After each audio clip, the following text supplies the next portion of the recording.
Okay, good afternoon, everyone, and welcome. And a special welcome to Rosie Campbell, who's joining us online from Edinburgh. So we're here this afternoon this is a start to a number of events in a year called Pole to Pole. And you're probably very well aware that 2024 is a big year in terms of electoral politics. It's quite a unique year for democracy.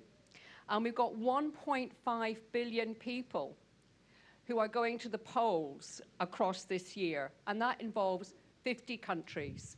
And I think those of us who listen to the news or catch up on the news, we're very aware of a number of elections which have kicked off from January. And of course, we're already getting quite a lot in our media about a forthcoming election in the UK and, of course, the USA. But this is actually a global phenomenon. So here in the Faculty of Social Science and Public Policy, we wanted to share our expertise and share that expertise with a warm welcome around International Women's Day. And so our starter session within the Pole to Pole series is around women in politics.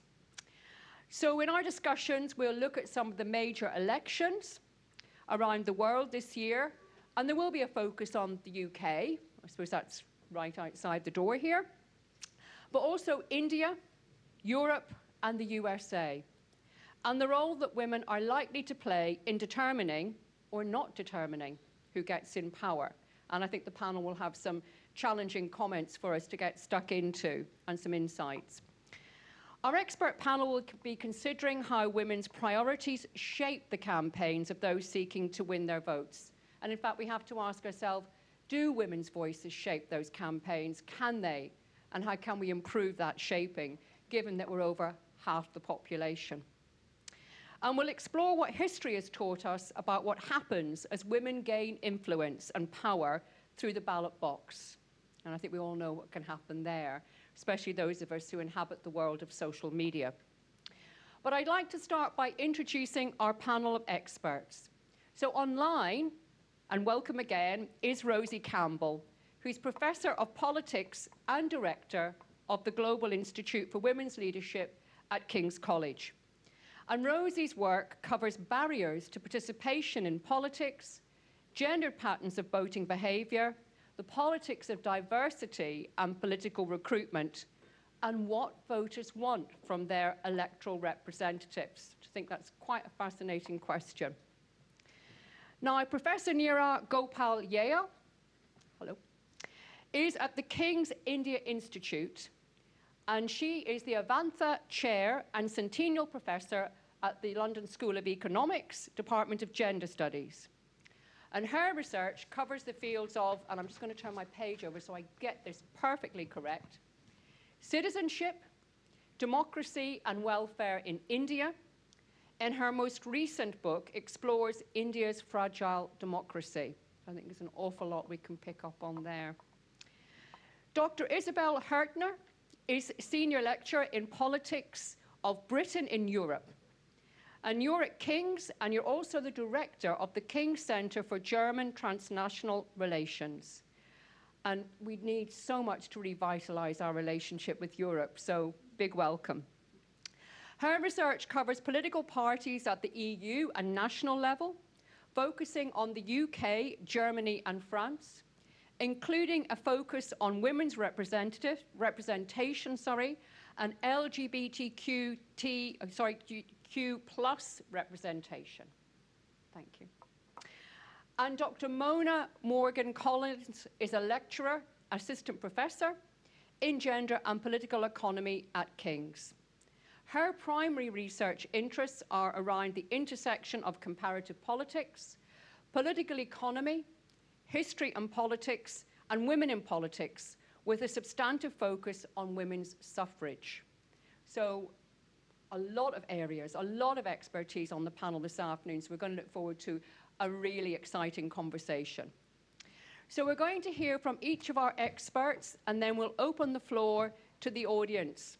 And I'm going to ask Rosie to kick off, if that's okay. And Rosie, whenever you're kind of finished, if you want to just wave your hand or just pass back to me. Thank you very much, Rosie. Lovely. Nice to see you all virtually, and sorry not to be with you. My colleague and long-term friend, Professor Sarah Childs, has her inaugural lecture at Edinburgh today, and I will not live it down if I'm not here, but I'm glad to be with you virtually. So the issue of women voters is something that I have been studying in the UK for over 20 years, and historically was something quite difficult to draw any attention to. And then what happened in 2017 is, for the first time in the whole post-Second World War II period, a greater proportion of women overall voted for the Labour Party than men. And traditionally, it was the other way around. More women were voting Conservative. Then that gap disappeared and there was not much going on. So hard to draw attention to. Although there were lots of differences in between subgroups of men and women, there wasn't this aggregate level story. And actually in 2019, we saw exactly the same pattern. More women voting Labour than men. And so that created interest in the subject, but actually, again, it still masks massive differences by subgroups. And if you look at current polling, you can see that gender gap, at least at present, is still evident. It looks like younger women, and when I say younger, under 50, are considerably more likely to say that they're considering to vote Labour than younger men. And that difference gets more and more pronounced the younger age groups that we look at. So when you're looking at the 18 to 24 category, there really is quite a marked difference between young men and young women. So this has become something that's kind of a bit of a hidden driving force behind electoral politics in the UK. It's not given the same attention as, for example, the age gap tends to be, but we now know that the age gap is a larger proportion of that is driven by differences between young women are driving the pro-Labour support disproportionately. So I've been doing work with different colleagues trying to understand what's been driving this. It's an international phenomenon with women moving to the left of men, but in many countries, for example the US, that's been evident since 1980. So why did it take so long to come here? And I do think it's starting to gain a little bit of attention from commentators in the UK. I don't know if many of you caught earlier last year, about April time, the left of centre think tank Labour Together started to talk about Stevenage woman. And Stevenage woman was really a counter narrative to Worcester man. Sorry, not Worcester man. I have a momentary blank there. But the kind of red wall portrayal of male voters over 50 feeling left behind in post-industrial areas. That's been really the focus of our electoral politics in recent years.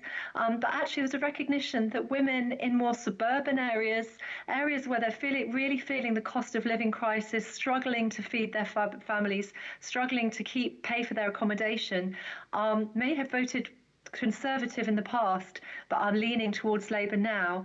That's a really key target group in the coming election. So I think there is some more attention being paid to women voters. And I really think it's critical that this happens. As Linda mentioned, women voters are the majority of voters, and yet all too often they're treated as we're treated as a sort of niche subgroup.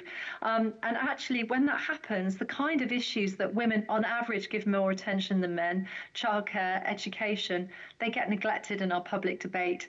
So actually raising these issues and pointing out that the electoral outcome depends on them, I think has a real normative value as well. I could talk about this for ages, but I don't want to take up too much time. So I'm going to hand back to Linda and let the others give their brief summaries. I know. I'm having to jump off the chair there. I might just stand up. Thanks very much, Rosie. Now, you focused on the UK, and I think now we're going to move over to India. And Neeraj, thank you. Thank you. Thanks, Linda. Thanks, everyone, for being here. So the buzz in recent years during state elections in India, which are elections in the states rather than the national election, the buzz has been that women are voting in much larger numbers. The buzz has also been that this is a constituency that can actually influence election outcomes. And it is said that the ruling party, the BJP, has overcome its historical gender disadvantage. Women did not vote for it in the past, and now they increasingly do. Now, not all of these propositions are actually supported by data, but the very fact, the presumption that they are true actually has driven political parties to make promises at election time that appeal to women, right? But what form do these promises take? That's the important question. The ruling BJP has been providing for some sort of minimum income support for women, free cooking gas, piped water, things of that kind. And other political parties in the opposition have made similar promises, free bus rides, free electricity, support for girl children to study, support for marriage expenses, that kind of thing broadly. And one could argue that these are really in the form of responses to what are perceived and imagined by these political parties to be what women want, right? But they're really about addressing needs which are not always women-specific, but household-specific, women in households, rather than women per se, right? Cooking gas is not a good that only a woman consumes. It is consumed by the family in the household. So they do respond to needs, and in a situation where needs are acute, they are welcomed. But they do not respond to aspirations, arguably. In this particular election, the ruling party, the BJP, is going into this with a major trump card. It sponsored the legislation a few months ago of a law that had been under discussion since 1996, but a law that guarantees a quota for women representatives, 33% in parliament, 33% in the state legislatures. This had been under discussion for a long time, consistently opposed by male politicians across parties, and consistently had cross-party female support. But nevertheless, it did not pass. This government passed this legislation in great haste without much consultation or deliberation, but it went through. And it is expected to be leveraging this particular legislation in the coming election. However, not enough people will be told, certainly not by those who are going to leverage this, and not enough people will be informed that on the government's own account, there is a self-limitation built into this law, which is that it will be implemented only when and after the next census has been completed. The last one hasn't been held because of the pandemic. The next census, and after that, a fresh delimitation of constituencies exercise. So on the government's own projection, this would not happen before 2029, and on the estimation of many experts, it would not happen before 2039. So it's symbolic, rhetorical, but it's there, right? On many other counts, the BJP's claim to do things for women is actually unconvincing. The use of extremely misogynistic language by its leading politicians, against women politicians in elections. The cynical use of gender justice discourse to discipline minorities, religious minorities, especially in the case of the criminalizing of Muslim divorce law, personal law, which was the triple talaq, and similar sort of and a general tolerance both within party and government for gender-based violence, for sexual harassment, immunity for perpetrators. On all of these counts, the BJP does poorly, but it has the trump card of the women's reservation, which it is going to play, and we are expecting a big political announcement to this effect on March the 8th. So I'll stop for the present. Thank you. Again, symbolic, March the 8th. Okay, thank you very much. So moving from the UK, India, now over to Europe, and Isabel. Yes, thank you. So in June, the EU 27 is going to vote for a new European Parliament. And traditionally, gender equality is not something that has played a major role in those campaigns, and which is perhaps surprising and certainly very, very unfortunate, because the EU actually has done stuff for gender equality, a lot of anti-discrimination legislation, for instance.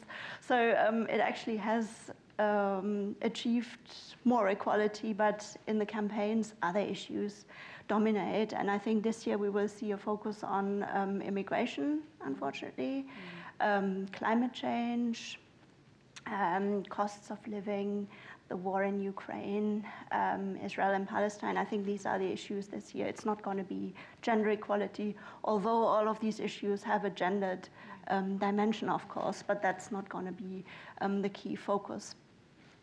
Now, in these elections, there are 27 national contests, right? So there's a lot of variation across the EU. But by and large, there isn't a big gender gap when it comes to voter turnout. So in some countries like Sweden, more women turn out to vote for the European Parliament. In other countries, there are more men turning out. But it sort of equals at the end of the day. What we're going to expect is a sharp turn to the right.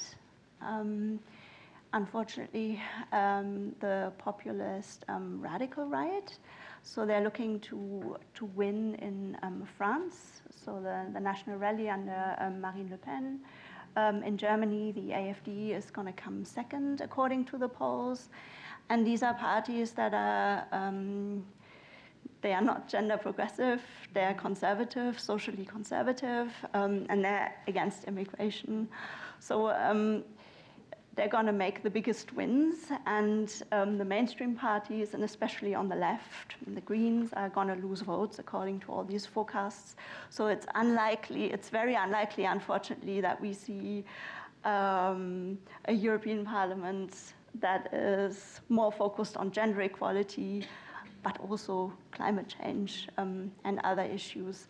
So the far right, most of them have traditionally been termed men's parties because they were elected, supported, represented by men in much greater numbers than women. But that is changing as well. So more women now find it appealing to vote for Le Pen and also the AfD. More of these parties now are led by women, and there's probably some kind of correlation there, that they, are being seen as more moderate and respectable. So these parties will get elected also with the support of women, and their platform is decidedly anti-feminist, anti-LGBT, anti-climate change policies, and so on. So that is not the very cheerful message here, but important that we talk about it nonetheless. Thank you. Okay, thanks very much, Isabel. Now, Mona's work has been looking at the historical analysis, taking a historical analytical perspective on turnout. And I think one of the things we're all grappling with is the low levels of turnout in many countries to vote. So, Mona, over to you to explore the gender perspective on turnout. Thank you. Yeah, I mean, a lot of students and scholars always ask me, well, you studied women's suffrage, what can you say about today? And actually a lot, because, a lot of the gaps that we have seen 100 years ago, we continue seeing either globally or in certain contexts, even in the West. So it's sort of interesting to see that, okay, if there's few countries where some of these gaps in women's participation are starting to close, in others they're not. So it's interesting to see what the trajectory was over time. And just looking at the sort of Western first and franchisers, which would have been happening, let's say, around 1900, 1920s, you can see that in pretty much every country that enfranchised women at the time, women voted far less often than men. So, and this is, of course, a time period of severe barriers to voting for women. So here you can think about structural barriers to voting. Women are not in employment. They don't have access as much to trade unions. So if they're at home and cut off from those networks, it's going to be much harder for them to say, oh, I'm interested, I'm going to vote. Most likely you're going to stay home and say, oh, well, I will either do as my husband says, or I will stay home. But there were also these cultural barriers. These first women who were enfranchised were women who were socialized into the idea that women didn't belong into politics. So no wonder that the first survey data that we have from Chicago in 1920s, it's all about women actually far less likely to say, I'm interested in politics than men. Now, this you can say, oh, this is all the past, but actually, it's not that simple. You see globally today, huge gaps in women's political participation. Even in countries as India, where you have closed gap in turnout, you have huge gaps in political participation in general. Even in the US, where you have more women coming to the polls today, and it's been the case, as Rosie mentioned, since the 80s, pretty much, you have women far less interested in politics, politically engaged, and so these survey data showing. But what you also see is that even in the what I would call the secondary elections, more often, as you mentioned, you often see that women are trailing behind men in the right to vote, even in cases like outside Europe, within Europe, in local elections. So these secondary elections are again the thing where we are still pushing the boundary of getting women to the polls. Now, you could say, well, we can just close these gaps over time as women enter education, women enter employment, and things sort of, culturally we start demanding women to, and talk about women and encouraging women to vote. And maybe just closing these gaps is going to be enough, the resource gaps, to bring women into politics. And it turns out that sometimes it's not enough, or it would have taken another 100 years, like gender pay gap is estimated to close in the UK in 200 years. So actually what I have shown in the 1920s, that there are a number of cases where women already in 1920s are voting at really, really high levels, and sometimes even closing the gap. And you're like, why is that? Why is that? So we have a lot to learn from it. And what I show, if you think about the case of New Zealand, so they're the first ones who enfranchised women. You think at that point, no women would show up because, well, they don't really have a role model. Why would they vote? And actually, this is the case where we know very clearly from sex-separated data that have been collected by that the gender gap was like a few percentage points. And it's like, oh, what's going on here? And two things. One, the elections were super competitive. So it's been the case comparatively through history and also today. The moment elections is highly competitive, you start closing those gaps. We need competition. If there is, 20% turnout, like in local elections, it's going to be really hard to motivate women to vote. And this has to do both with motivating women voters, but also politicians having incentives to mobilize those voters. Because if you have, let's say, only 20% turnout, and politicians have an incentive to mobilize those who are more likely to respond to their mobilization, then it's going to be, in those cases, men. Meaning, like, if I want to mobilize more, I'm first going to go to men. And I will only mobilize women, if I've mobilized all of the men, provided that women are overall less likely to vote than men. So in those sort of traditional contexts. So you need competition. If you have resource gaps that is making the differences between women's and men's turnout, what you really need there is competition. The other thing that you need, and that can close the gap, even if the resource gaps is present, is women's networks.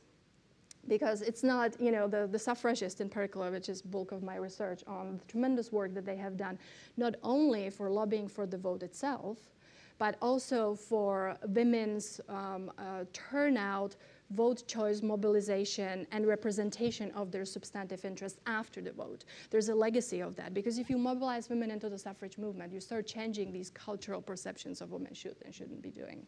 And by doing that, you're bringing them into politics, either directly, strategically, because you need them to vote on your issues, or indirectly, because you just stand as a role model and politicize women, distribute information.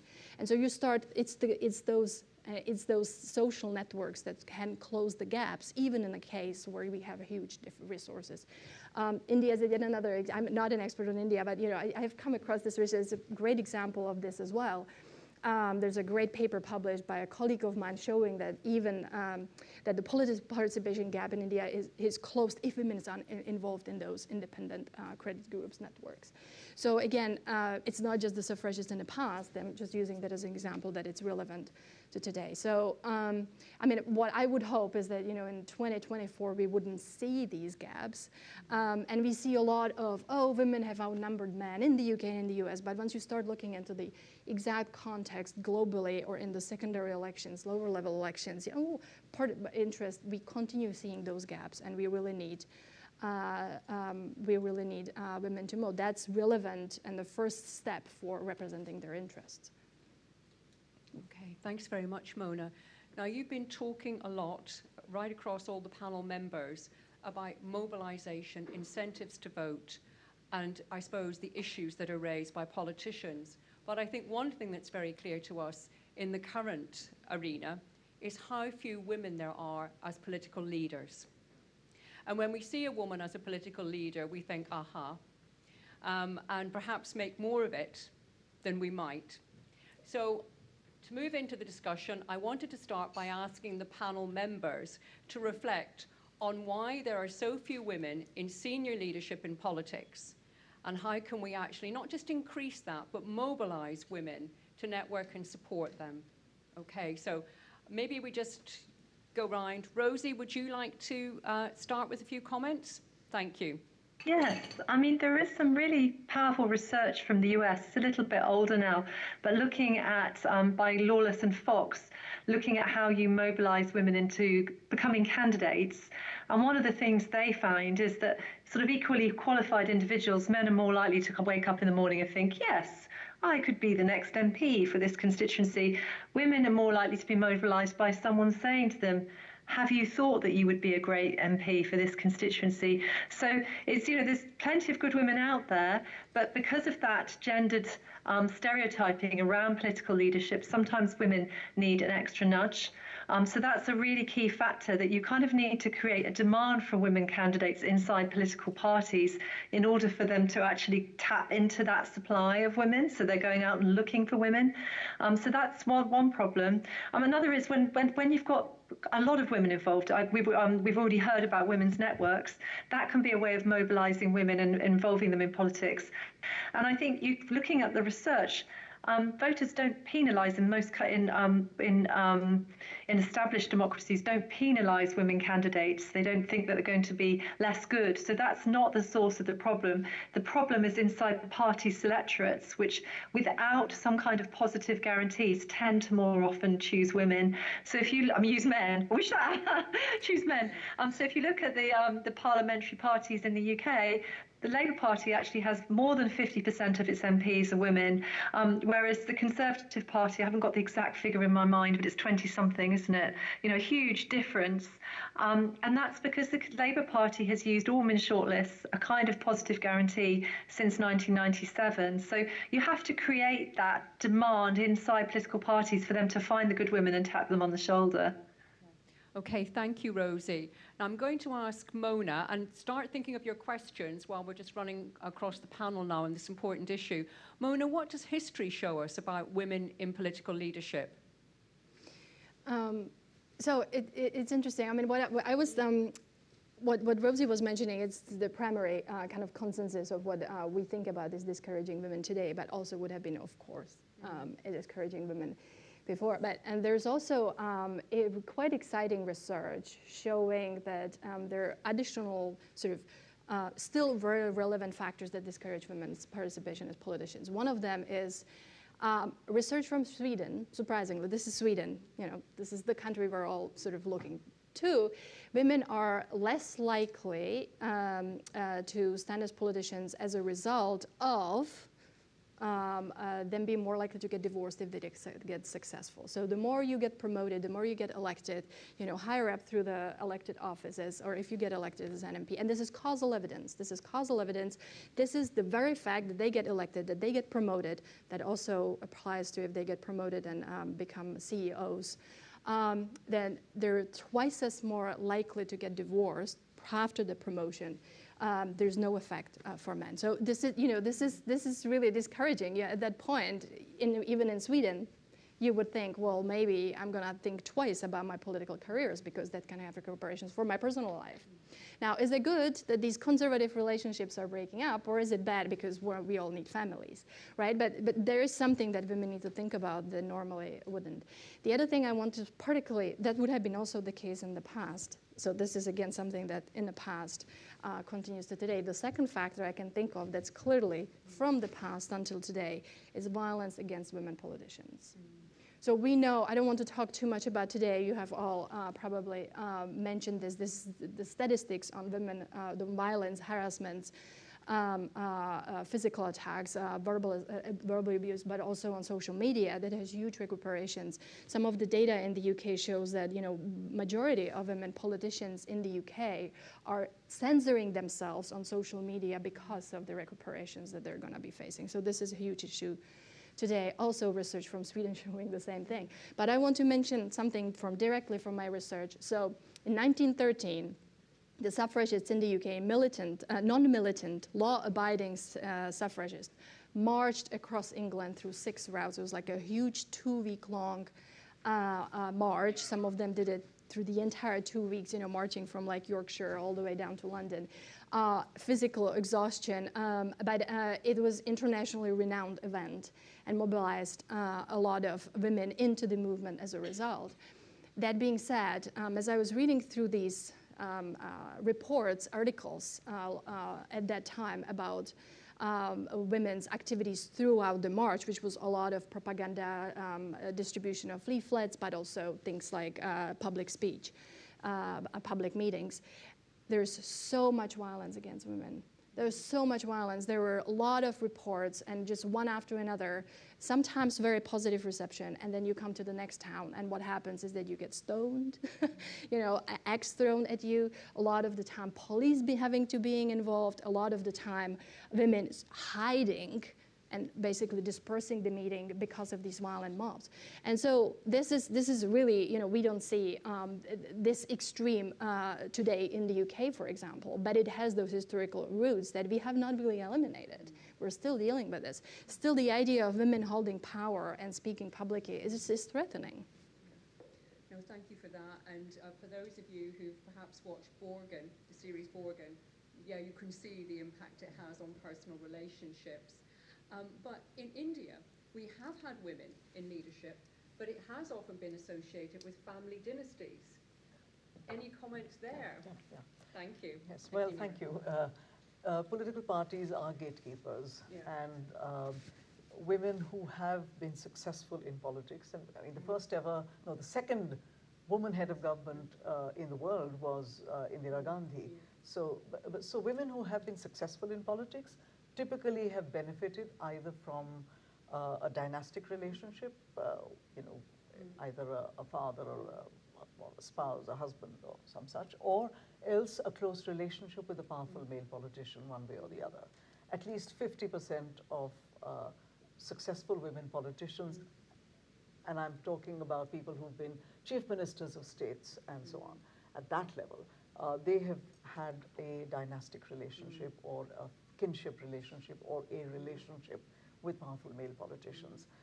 It's harder for women to rise in politics on their own, partly for the reasons that Mona mentioned, resources as well.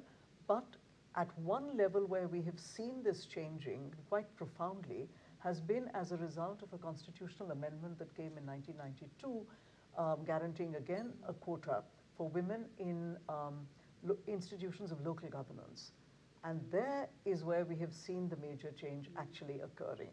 Large numbers of women getting elected, despite many of the difficulties in their day-to-day functioning. They have overcome some of those, and the outcomes have been actually extremely heartening. Plus, many women have been energized as a result of that experience to actually try and enter politics at higher levels. So local politics can really pay off, I think is the evidence there. Now I'm just going to pose one question to Isabel and Rosie and then open it out to the audience. And really this is about the recent research from the Policy Institute on gender differences in terms of views about equality. Now I think, Isabel, you were touching on this in terms of what's happening in the European Union, that there's growing divide in terms of attitudes towards welfare policies, equality policies, childcare, etc., amongst young men and young women. Any reflections on what's happening across Europe? Yeah, Europe being very big, but I think it's quite difficult to make generalizations there. There's on the one hand, it's just very polarized, right? There's very progressive views, but also traditional hegemonic or even toxic masculinity being reconfirmed, reappraised, even unfortunately with influencers on social media. Not easy to tackle. When you kind of thought we'd made a lot of progress, but there's always backlash. I was going to ask, how do you tackle it? Because I think there's really growing concern in the UK and US as well. Yeah. And it's one thing to analyse, to identify and analyse a problem. It's another thing, the what next? What do we do about it? So I think that's definitely work in progress and concerning work in progress. But Rosie, would you like to comment on the situation in the UK and the recent research from the Policy Institute? Yes, I mean, I think, I mean, for the last sort of 4 or 5 years, we've seen this trend where an increasing minority of young men have a more hostile view to some attitudes towards progress to gender equality, and we've seen that consolidating. It's a minority, it's about 20% of men aged between 16 and 29. But what's alarming is that the difference between young men and young women is larger than the difference between older men and older women. And what we saw in the last round of data is actually a polarization on the other side. So I've mentioned voting, but this this also mirrors attitudes to gender equality. Young women are more feminist on average than older women, and the young men are more anti-feminist. So we're seeing this polarization in the youngest age group, which I personally find really alarming. And moving to your question about solutions, Linda, I think it's very hard to test this with the kind of cross-sectional data that we're using, but it seems to me obvious that this is the first generation who really are digital natives, who perhaps don't trust the media sources that we have historically trusted, and we all know that in social media we end up seeing self-reinforcing information, and I suspect that young women are being sent very feminist information that's reconfirmed, and the opposite for young men.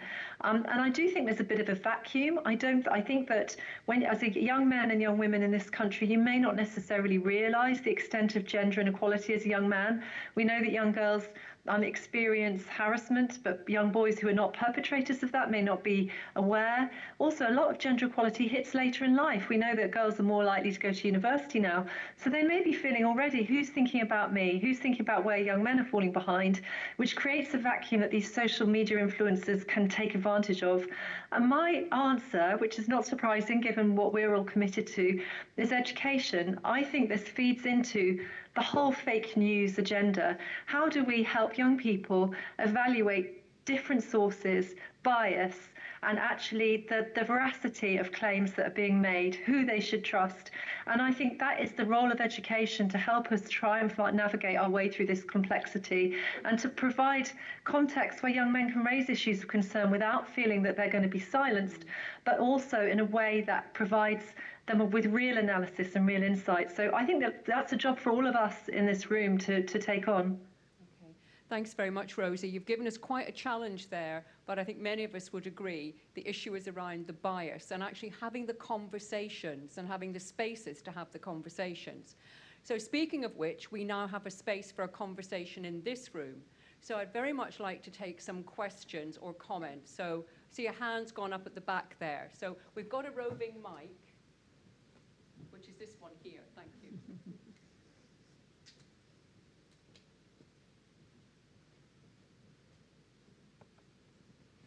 Hello. First of all, I would just like to thank you for the Women in Politics Society for helping organize this and for this amazing panel. And I have a question of in what context, in what situations do factors like sexism or conservative beliefs become less influential in influencing people's choice of candidates? For instance, during a humanitarian crisis, when the primary concern is simply a change in government, and if the leading opposition candidate is a woman, even if it's a really conservative country, I wouldn't expect the fact that it's a woman running to deter those from wanting to change from voting for her.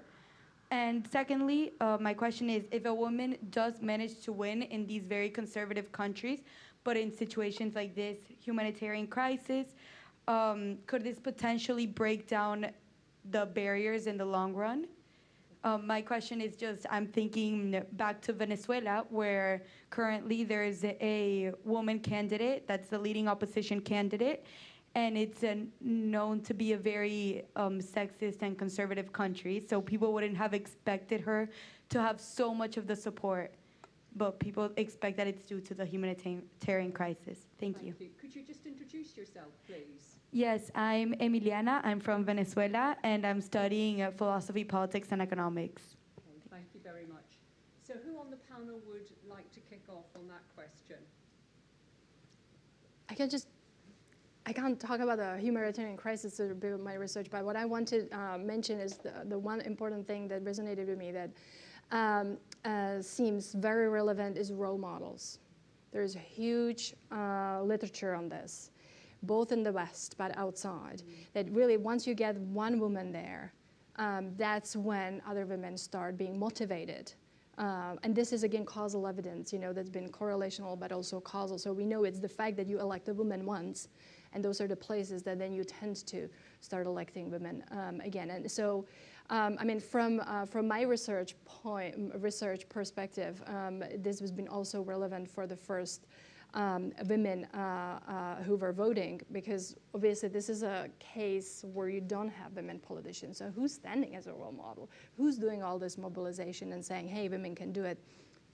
It's the suffragists, it's the advocates. So even in a case where you don't have women standing in elections because of these various barriers that they're facing, then women activists can play similar role as a role model to women to break those cultural and other barriers. So that's the one bit I wanted to comment, because it's a very important question. We need women so that other women get encouraged. And this is not just for them to stand in elections, it's also sparking interests to talk about politics, discuss politics, study politics. It's broader understanding of political participation there.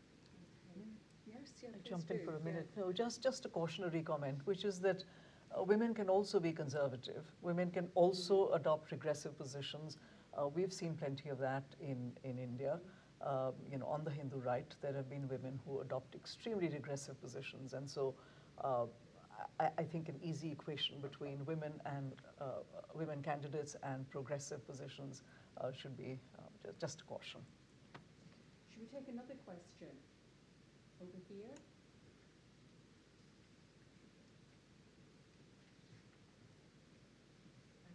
And if you could introduce yourself, please. Thank you. Sure. Hi, my name is Charlotte. I live in London. I'm French.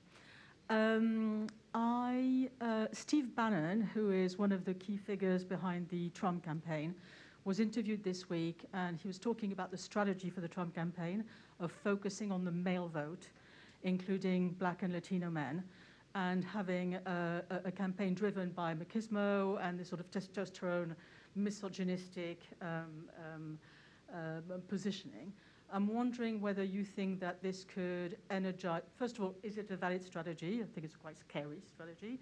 But also, do you think it could potentially energize the women's vote to counterbalance or to oppose this and obviously vote for Biden? And whether Nikki Haley, who's dropped out now, is, her supporters are likely to go to Biden rather than Trump because of this as well, and because of the way Trump has been about her during the primaries.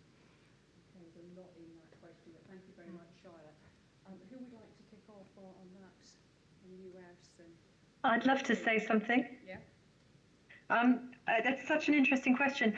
I find, depressing as it is, I find some optimism in that, because it may not stop him getting elected this time, but it's not a long-term strategy to succeed electorally, because if you focus, it's not men, it's a particular kind of man with a particular kind of gender ideology, which is a minority of men. And actually, you're exactly right. It creates a pressure the other way. If you think about the midterms and how abortion became an issue on the left, and actually saw action on the left. And I think if you think to Trump's election and all the women's marches and so on, I think actually it can create an equal and opposite opposing force. The way in a two-party system you secure majorities over a longer term is to try and scoop as many moderate voters up as you can. So Steve Bannon has his own particular agenda, and it's one to be like a traditional populist radical right party or a man's party. And that is, most of the populist radical right parties that are actually popular move away from that and ditch the anti-feminism because they realise they need women's votes. So it's a pretty hopeless electoral strategy in the longer term. I wonder if we could say that to Steve Bannon and get out of the room. But yes, thank you very much, Rosie. Any other questions?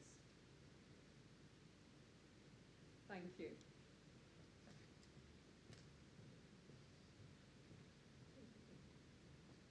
My name is Marta. I'm part of the Women in Politics, and I'm from Spain. And I was just wondering, in terms of, well, inside Europe, I've seen that there are various far-right groups, like far-right parties, that are led by women, even if they do a lot of anti-feminist propaganda. Do you think there's a strategic reason for that? And what do you think the impact on women's vote and women's participation is going to be? Isabel, would you like to? Thank you. Yeah, thank you. Yes, to varying degrees, they are quite openly anti-feminist. Some have moderated their discourse a bit to seem more mainstream, but others have not. So the one party that I know best, the German, the AfD, has not. It's very anti-gender, anti-feminist, anti-immigration. And yes, there are sometimes female leaders, but they espouse those positions as well. Sometimes they are the strongest and the hardest and the most hardline proponents of those policies in those parties. And they clearly also want to speak to their supporters and female supporters included. So it's really quite I would say it's really quite complex what we're seeing at the moment. And yeah, maybe I'll leave it there. Thank you. I'm sorry, I want to this is a really interesting question on many levels, but I want to bring to attention a research of a friend of mine, Anna Katalanovic, who's at University of Bath. And she, with her co-authors, she has looked at European countries and start thinking about why and under what conditions these, let's say, right-wing parties, ultra, are bringing women in as politicians. Because this used to be the sector where women don't vote, women don't participate, women are not on the list, women are not in the leadership of those parties. It used to be kind of think about as mostly about men. And recently we have seen in a number of countries sort of these numbers of women's participation, both as candidates but also in the parties, to rise. And what she's arguing, what the data shows, is that there is a thing called strategic descriptive representation. So some of these parties figured out that if they have a really huge gap in women not really voting for that party or not voting at all, then that's where they want to bring women in, and then they do it through letting some of these women into the leadership. So it's like a descriptive representation of women in these, the kind of party gates opens as a kind of electoral pressure strategically. And that's what she and her co-authors argue might be sort of, you can't just think about ideology and about what women want. You also need to think about the gatekeepers and their strategic incentives. And either they have the incentive to bring women in or they don't. Thanks, Isabel. You come back in, and then I think we've got a couple of questions here. Yeah. But one thing I would perhaps add is that most of those parties don't have gender quotas. So it's not a sustainable women's leadership, if you want, because it can fluctuate. So we did research on Euro parties and women's leadership, and there's a huge gap between left and right-wing parties, and that is because of the absence of gender quota. So one year you could have more women in the leadership, and the next year that changes. So it's not necessarily a long-term phenomenon. Okay, thank you very much. There's a question here and then a question over there. Thank you. Hi, my name's Kim Hamer. I'm a CEO and leadership consultant and coach here in London. I was really interested when you were talking a bit about the research that you've seen earlier. And what strikes me is that in the public mind, we tend to think of feminism as associated with women and not with men. And I wondered whether you could point us to or had any thoughts about what we're seeing about feminist men in society. Interesting. Who would like to comment on feminist men?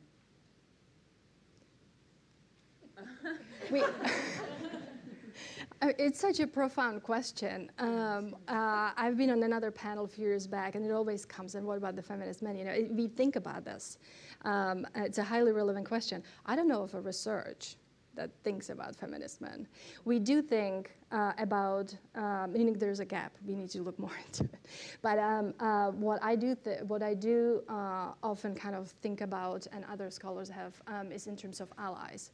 So when you start having feminist movements, you know, they can't really succeed unless some men just bandwagon on it or support it, right? So is that how we define feminist men? And then the scholars would talk about it that way. I mean, I can, it might not directly answer your question, but just thinking about my research. I have looked at early voting of women in the 1920s in Sweden, and I have this really great data set that allows me to identify household effects. And surprisingly, you would think, well, at that time, just women would vote like their husbands. This is the conventional wisdom, you know. They don't really have resources, they don't have interests, so they're just gonna do as their husbands vote.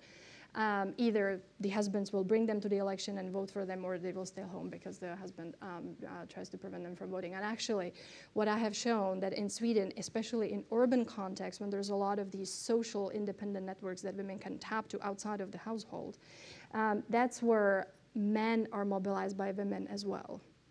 So here you see basically what it's very clear, like married men are as likely to vote as unmarried men before suffrage. Once their wives are voting, suddenly these married men become mobilized by their voting wives.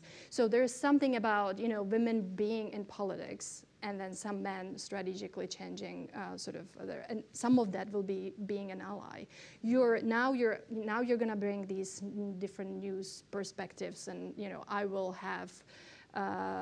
want to support through our discussions within our household. I will change my mind. We know from other social science research that men start behaving differently around women. You know, so this is sort of we need women present for men to say, oh, I'll agree with it. If women are not there, it's going to be really hard for men to just lobby for those rights. That's the little bit on my side that I found. Thank you, Isabel. Yeah, super interesting question, and something I've been doing some research on, and in some fieldwork interviews that I've conducted with party politicians in Euro parties, where left-wing parties never had female leaders at all.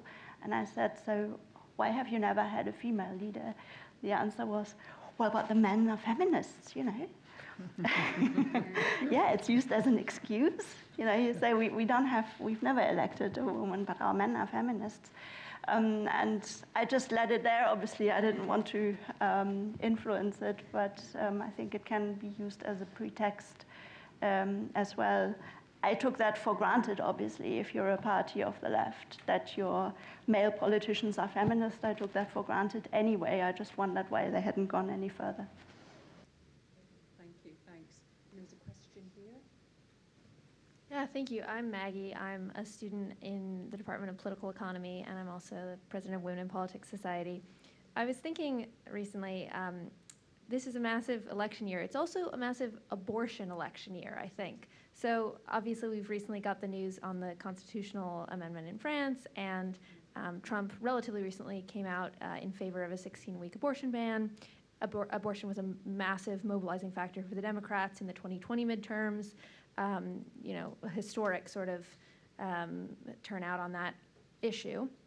And I think you've all spoken to some extent about women as social issue voters, but it seems to me like there are a lot of success stories in the US, for example, with Gretchen Whitmer, the governor of Michigan, who has explicitly tied abortion to sort of economic rights and the sort of like reliability of liberal market institutions and abortion sort of being a part of that guarantee in her state, for example. That's one of her kind of big platform pieces. And I would love to hear from you guys about what you think, how you think the best way to approach the abortion issue in terms of mobilization, in terms of turnout is, both as a social issue and then also as an economic sort of like cross-cutting issue that kind of motivates people along economic lines, because that's something that really fascinates me. I'm from the US, and coming into this next election, I think how effectively we use the abortion issue is really going to make or break the election for us. So, yeah. I'd love to say something on this. Okay, go for it, Rosie.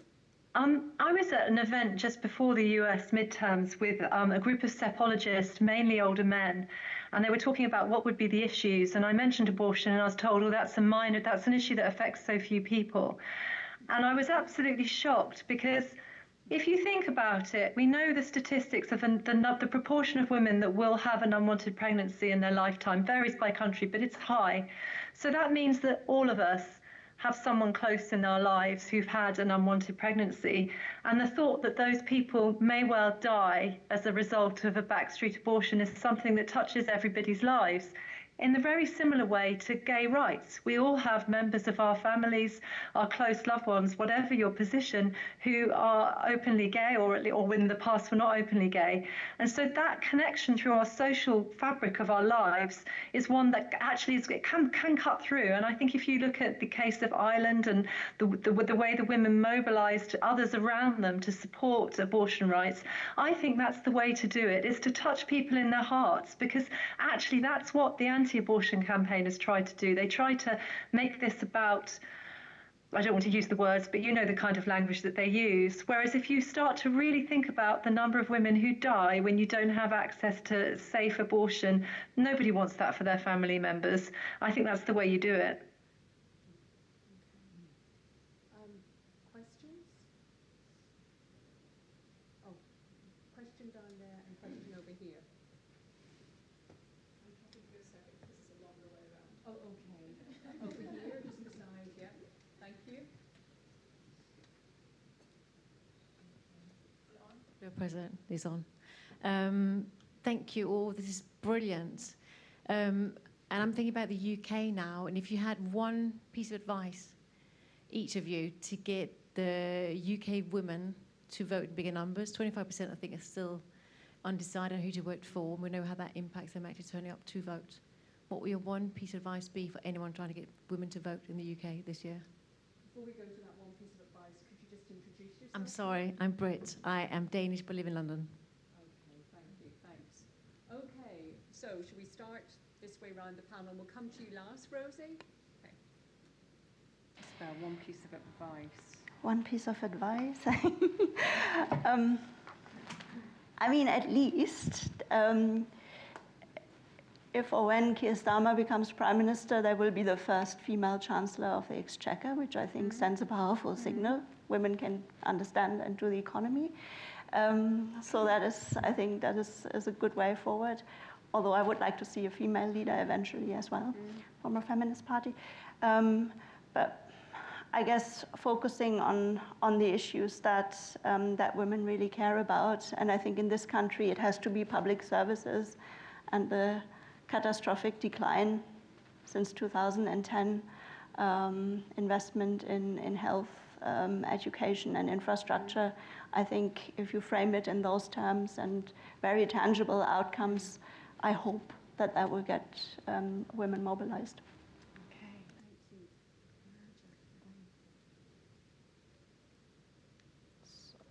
I know I completely agree with what was just said, but really above my pay grade, I don't think I can presume to comment on this. Oh, okay. Thank you.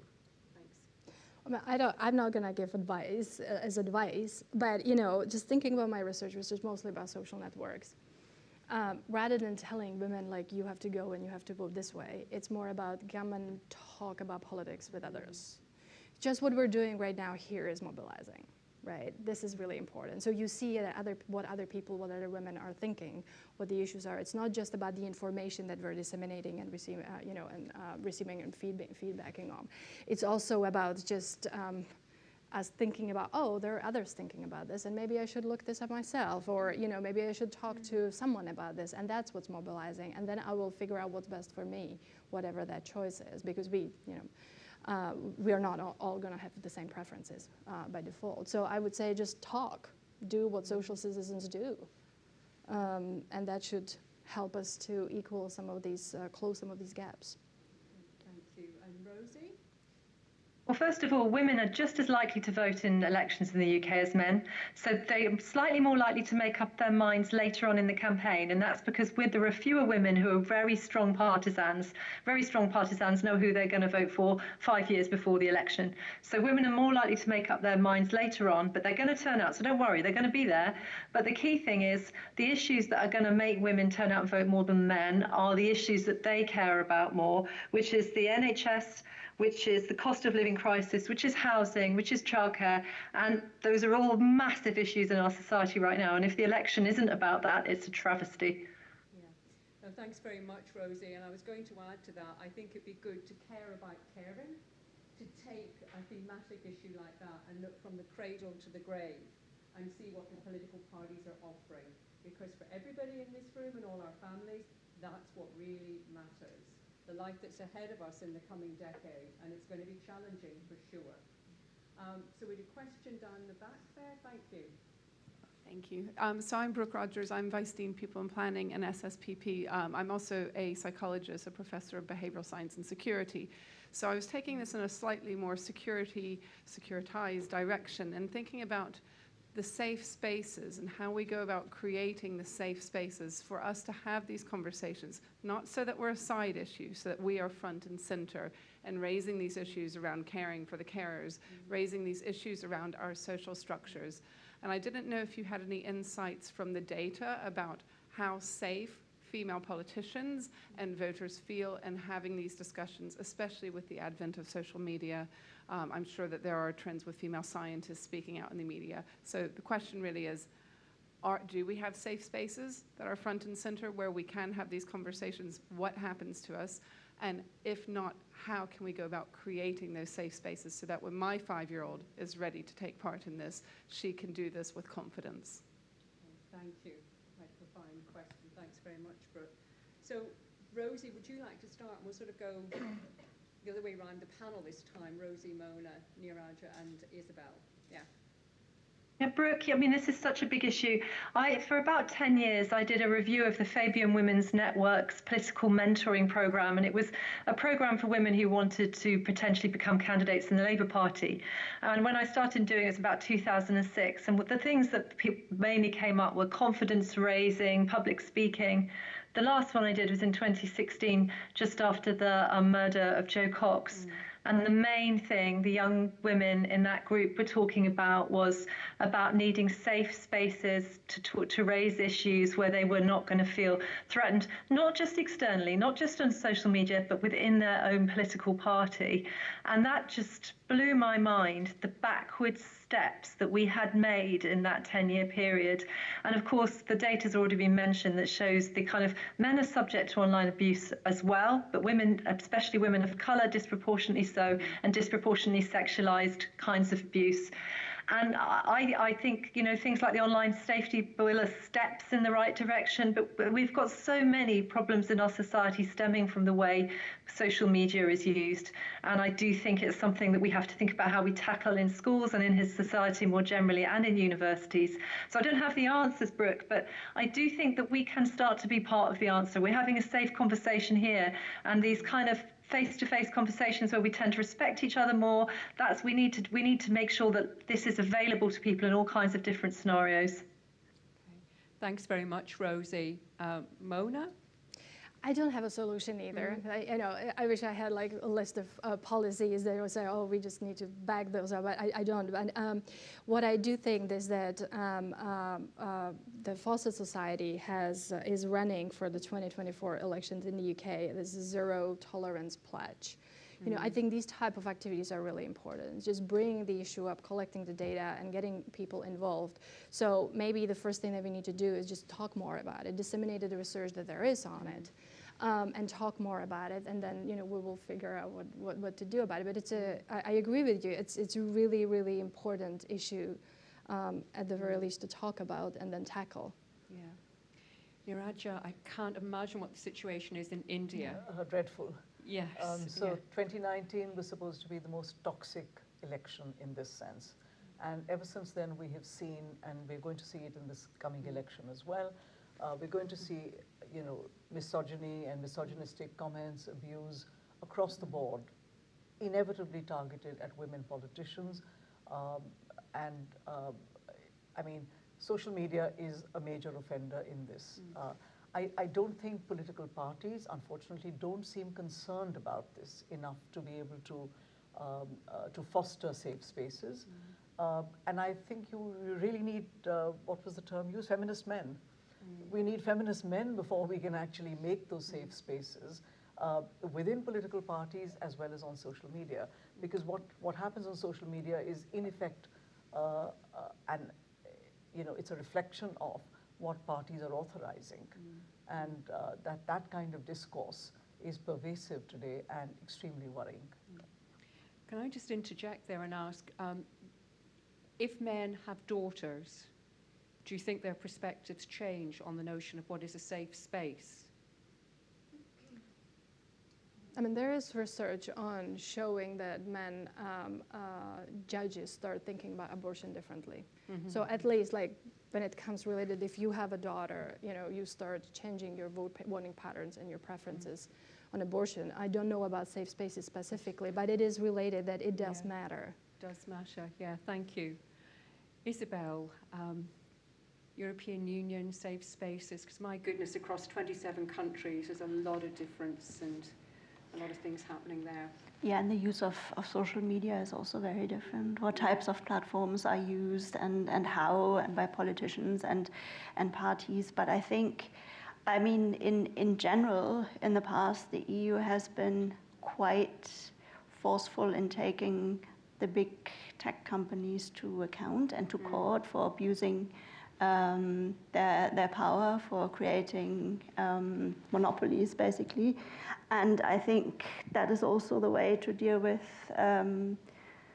safe spaces online, to actually tell them to get their act together and do something about hate speech and all of that, or otherwise they're going to disappear. So I think the EU has a lot of power, can have a lot of power over these companies, because it's a huge market, but there has to be the willingness to do that.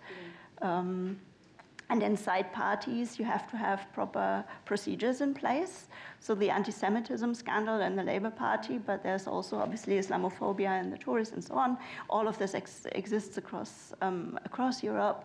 If you don't have proper processes in place where victims can come forward, feel confident to do that, this is dealt with by an independent body, people are unlikely to come forward, and it just perpetuates itself. So that's another thing that needs to be tackled. But I don't have a good action plan, unfortunately, but I can definitely hear you.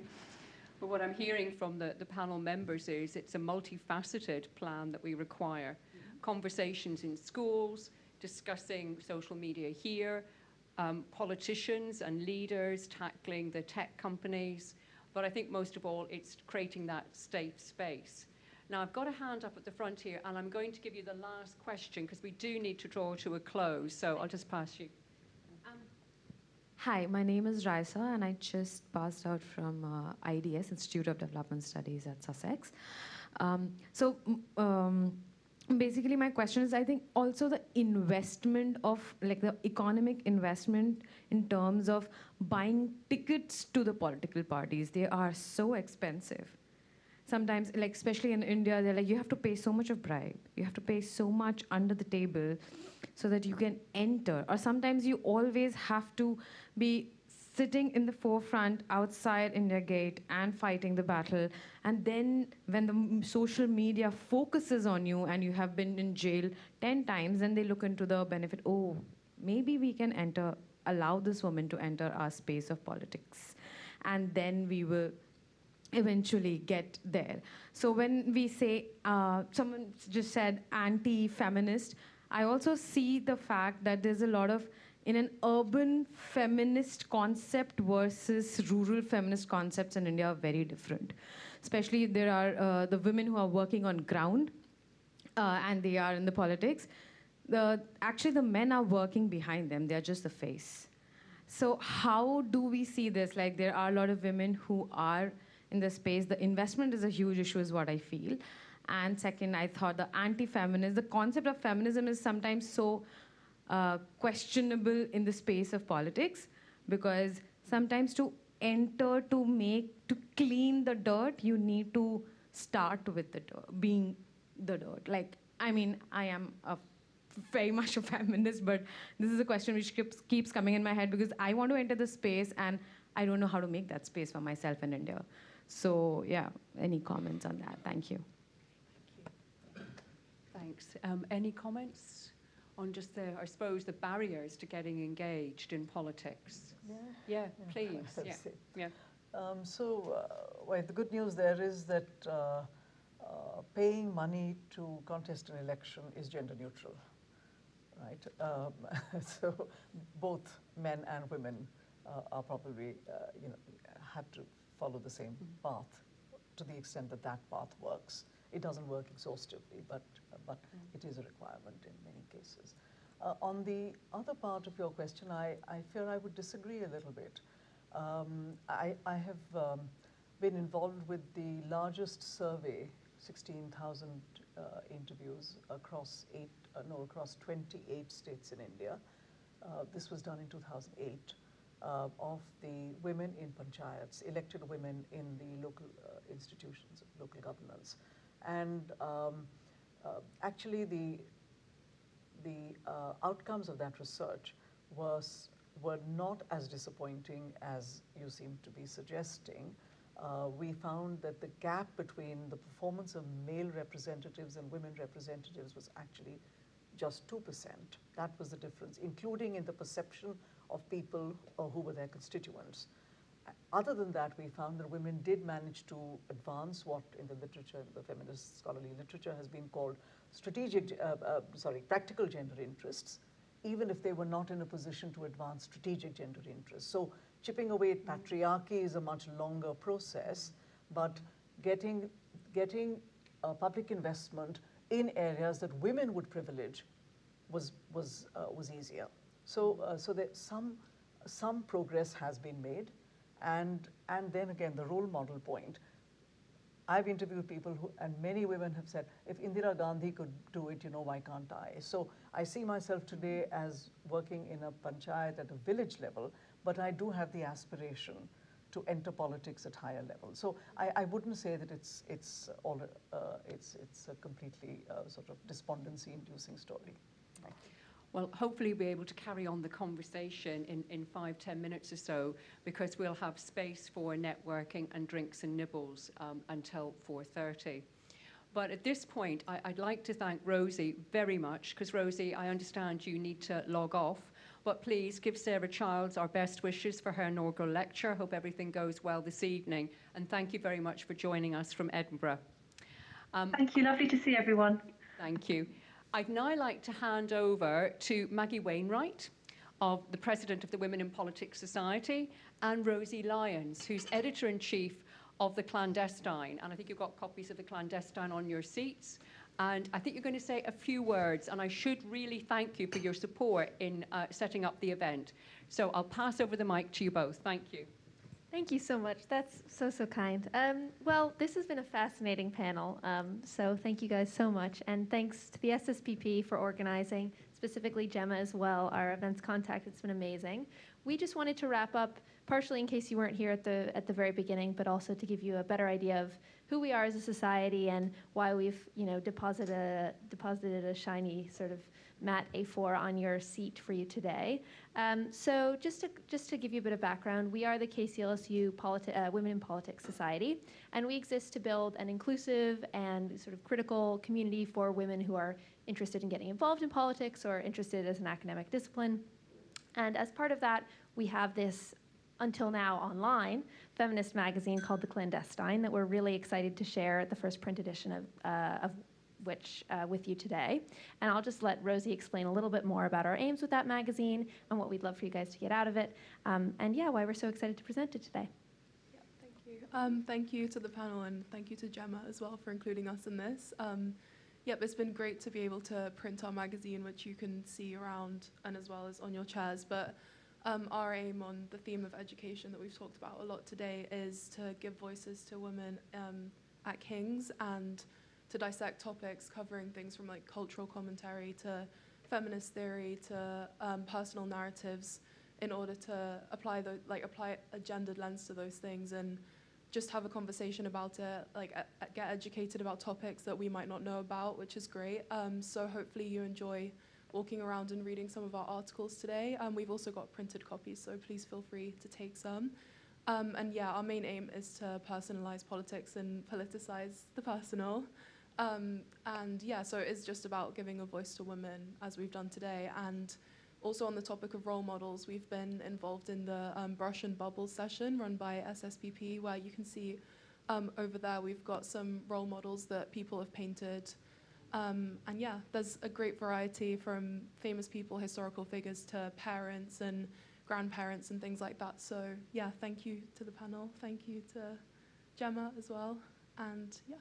I think that's just about everything from us. And happy International Women's Day, everybody. Really excited to celebrate. Thank you very much.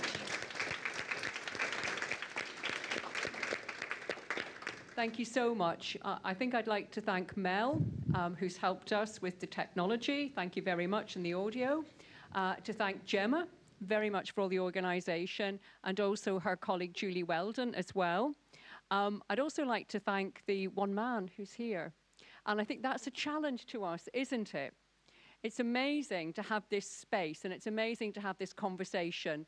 And next time round, let's see if we can get a more diverse audience going. But we need to start somewhere, and this has been a great start. So look out for the next advert on the Pole to Pole series of seminars. And thanks so much to the Women in Politics KCLSU, to the Clandestine Group, to the panel. Thank you so much for giving up your time this afternoon and sharing your research and ideas. And as I say, there's now just over half an hour for you to enjoy the refreshments and to chat informally. So thank you very much.